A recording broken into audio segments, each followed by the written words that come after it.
I found a neat project online that I want to share with you, a DIY nightlight. Before we dive into this project, let's talk about what you need as far as materials. For starters, a jar. Next up, I went to the dollar store and picked up a lot of great things, like a battery-powered tea light. This is important because this is what makes it a nightlight. Also, some rocks to make it look really rustic and cool in the inside of this terrarium. Some sand, and some moss.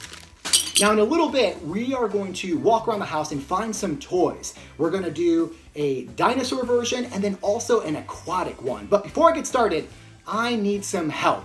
If I could find one of my sons, Chase, guess what? You're nominated. So let me pick Chase up and put you ever so gently in the jar. Are you okay in there? So we have all of our materials right in front of us, but before we get started, I just want to give you at home some pointers. For starters, online, they recommend jars. I see this all over the place. The only problem with jars is they're very heavy. Obviously, if they fall and crack, and make glass all over the place. But the other part is the openings are kind of small, so it's a little bit harder to fill. I found these at the dollar store. Again, they're cheap, they're light, and you have a little bit more room. For my project, I'm gonna fill this up with water and it will be an aquarium. Chase is gonna do a dinosaur terrarium, which works out perfect because his guy's a little bit taller and he's got a little bit taller of a jar. And one other note, the actual part that lights up, these little battery-powered tea lights, for most of them, the switch is on the back. So what I did is I secured mine with duct tape, and the reason why is it's strong enough to hold it, but then also it's bendable enough where you could turn it on and off, flip it back, and then put it on top. Just a couple pointers. You ready to go? Mm-hmm. All right, we're gonna start building.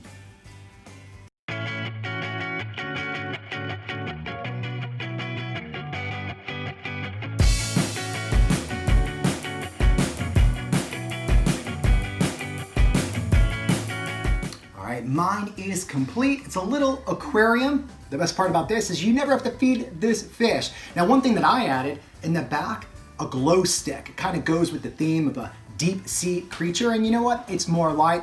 This is something that I know my kids will enjoy. Next up, the dinosaur terrarium.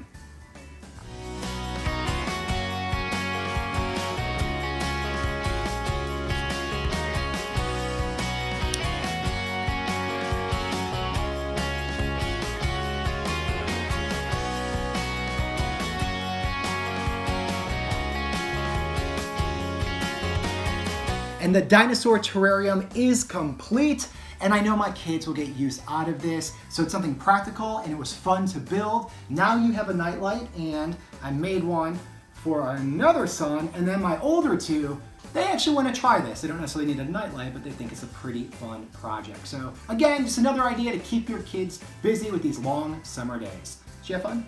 Mm-hmm. Good. Would you do it again? Yes. Okay, well, let's do it.